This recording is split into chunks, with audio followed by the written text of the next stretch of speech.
আপনি 6 minute 37 seconds late. 6 minute কত second? 6 minute 37 seconds. ঘড়িটার ব্যাটারি নষ্ট হয়ে গেছে তো তাই।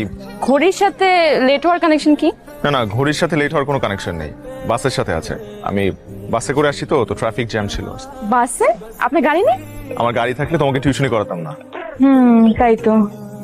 এই মামা, মামাকে ডাকছো কেন? চলেন। কোথায় যাব? আগে চলেন তারপর বুঝবেন, চলেন। কোথায় বসবো? এখানে। এখানে কেন বসবো? আমার এখানেই পড়তে ইচ্ছা করছে আজকে। এখানে। এইখানে পড়বে তুমি? মাই গড। এখন স্যার হিসেবে আপনার দায়িত্ব আমাকে পড়ানোর। কিন্তু তুমি যা শুরু করছো এভাবে তো আমি তোমাকে পড়াইতে পারবো না। আমি চিটাগং ইউনিভার্সিটি পড়তে চাই, ঢাকা ইউনিভার্সিটিতে না। হুট করে তুমি ঢাকা থেকে চিটাগং ইউনিভার্সিটি কেন শিফট করতে যাচ্ছ? স্যার আমার বয়ফ্রেন্ড চিটাগং ইউনিভার্সিটিতে পড়ে, বুঝতেই তো পারছি। কার বয়ফ্রেন্ড? আমার। হোয়াট? পিচ্ছি মেয়ের বলে বয়ফ্রেন্ড আছে? পিচ্ছি? আমি পিচ্ছি না।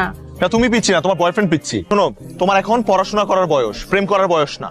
স্যার জেনজিরা পড়াশোনা আর প্রেম দুইটা একসাথেই মেনটেন করতে পারে। আর আপনি আজকে থেকে আমাকে চিটাগং ইউনিভার্সিটির অ্যাডমিশনের জন্য পড়াবেন, ঢাকা ইউনিভার্সিটির জন্য না। আমি তোমাকে চিটাগং ইউনিভার্সিটির জন্য পড়াতে পারবো না। আপনি না পারলেও আপনার পড়াতেই হবে। আমি বাধ্য না। আপনি বেনিফিট পাবেন। ছি রা, আমি তোমার স্যার। স্যার অন্য কিছু ভাববেন না, আমি আপনাকে টাকা বাড়িয়ে দিব। পিচ্ছি মেয়ে আমাকে টাকার লোভ দেখাচ্ছে।